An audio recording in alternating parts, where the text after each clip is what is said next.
PR and council candidates. Thank you. Tando.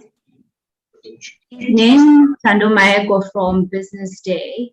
What were some of the issues raised by the disgruntled members regarding the selection process of the candidates? Thank you, and over to you, DSG. Thank you very much, Pule. So firstly, we have submitted in due time, and due time is at 9 p.m. tonight. So there's still some minutes left of the due.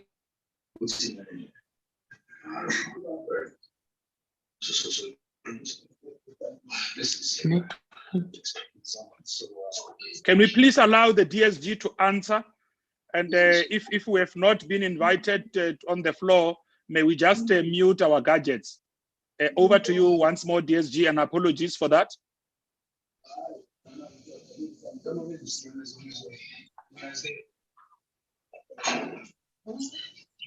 DSG?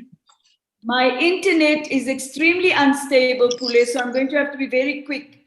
We were aware of the mini picket outside the IEC in Pretoria. It was one branch from Tshwane. The issue was that they felt that some of the members of the branch had not been given the opportunity to participate in the selection of candidates at the level of the community. The community had selected somebody that the branch was not entirely happy with. We insisting that it is the choice of Zeka. We will not be able to give you the metros right now. We've put the names in, and you know, we don't announce our mayors like other political parties do, and we will not be doing so for quite a while yet. Yes, there is a recourse.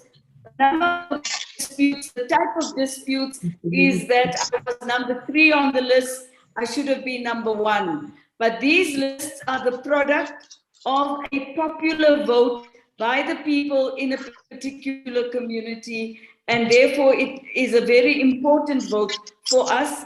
Even if the ANC nominated you, but the community nominated someone else, the candidate that was ultimately put forward is the one that came from the community.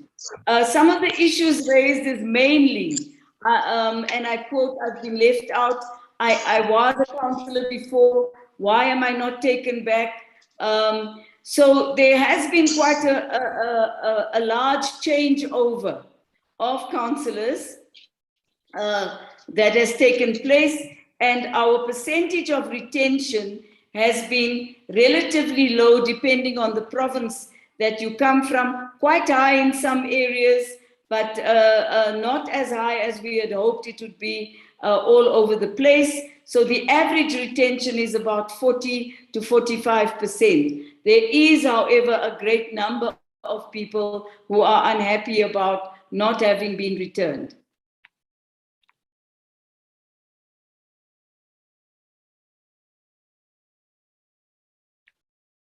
Sorry, Pule, I don't hear you. Okay, I'm saying there's also a hand from Karin. I had forgotten to unmute myself. Karin, can you please raise your question to the DSG?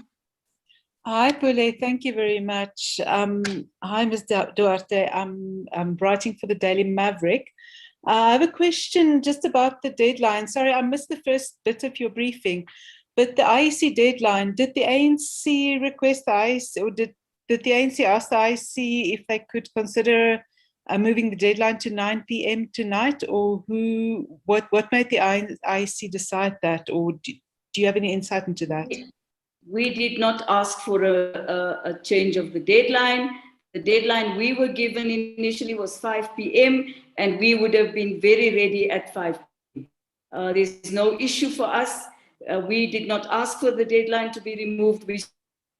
We were informed via our party liaison representative that the IEC had made such a decision. But I do want to assure you that the ANC did not indicate it, instigate it, ask for it, require it.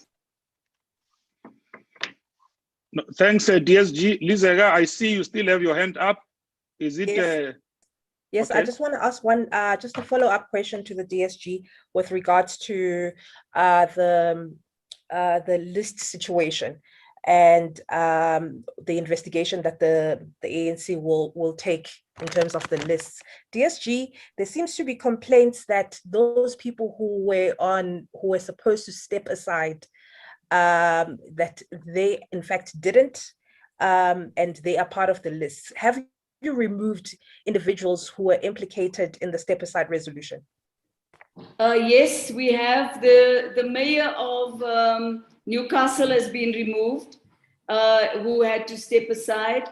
There's also a few other people who were removed from the list, only the people who appeared in a court of law were removed. A mayor that was arrested apparently today was not on the list. So there was no need for a removal. Okay, Natasha, I see your hand is up as well. Okay, just a final question from me, Bule. Ms. Duarte, I'm just, I just was wondering, are you not concerned as the ANC, or do you not fear possible litigation, for not running your candidate nomination processes as spelled out possibly by the Constitution, if the Constitutional Court decides to grant the relief, or actually decides not to grant the relief that is sought by the IEC? Thank you. I hope I made sense there. No, I'm sorry, but your question, I don't quite understand it. Okay, so can I repeat it again? We undertook an internal process to select candidates that would be the candidate for the African National Congress in a ward. We will be competing with other political parties in the wards. We are, as far as we know, we have not undermined any constitutional imperative of the Republic of South Africa. All we have done is to go to communities, make nominations to communities, and ask communities to participate in our selection process of a candidate. So I'm not sure how that undermines the Constitution of the Republic of South Africa. We are as ready and waiting as anyone else is ready and waiting for the outcome of the Constitutional Court decision about the postponement of the election date. And that is, as we've said before, we are ready for the 27th of October. But if there is a postponement, we will be quite happy for that decision if it comes from the Constitutional Court. Thanks, DSG. There's another hand from Stephen Taylor. Bule, thank you. Evening, DSG. I just wanted to find out, talking about the Constitutional Court, if the Constitutional Court decides to move the date to January or February, whatever that may be, is this completion? Is this the candidates that you'll take forward, or will you reopen up the process, or is this the finalization today? If the IEC allows us to reopen the lists, of course, we wouldn't mind having a review if there are still opportunities to do so. If not, this is our final list.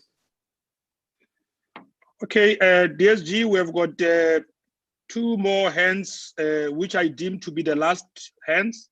We've got Ntebo and Karin again, in that order. Ntebo? Ntebo? Good evening, Pule. Good evening, Pule, and good evening, DSG Ntebo from the SABC. Yes, you've got a 25% representation of young people.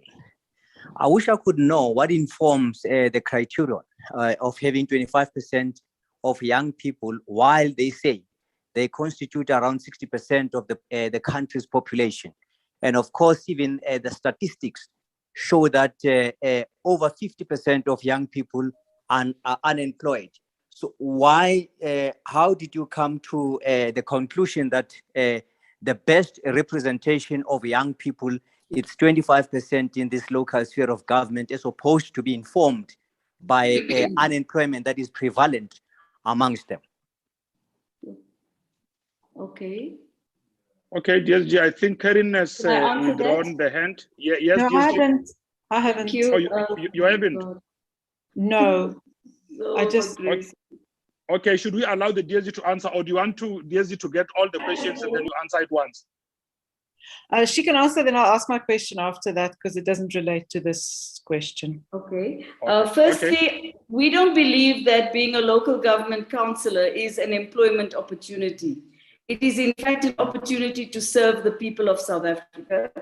And our choice is to look for a generational mix of people, some who have experience in government anywhere, and we've said so in our guidelines. We look for women as well as for youth. And the 25% representation is an agreed position that was taken at our conference, that we would have a 25% representation of young people in any of the elections where the ANC contests for an election. So it has nothing to do with employment and unemployment. Hopefully, all municipalities will be able to create the environment for job creation for our young people. And we know that we have very bright and brilliant young people in this country, and hopefully that is something we can all work together on, is to create jobs.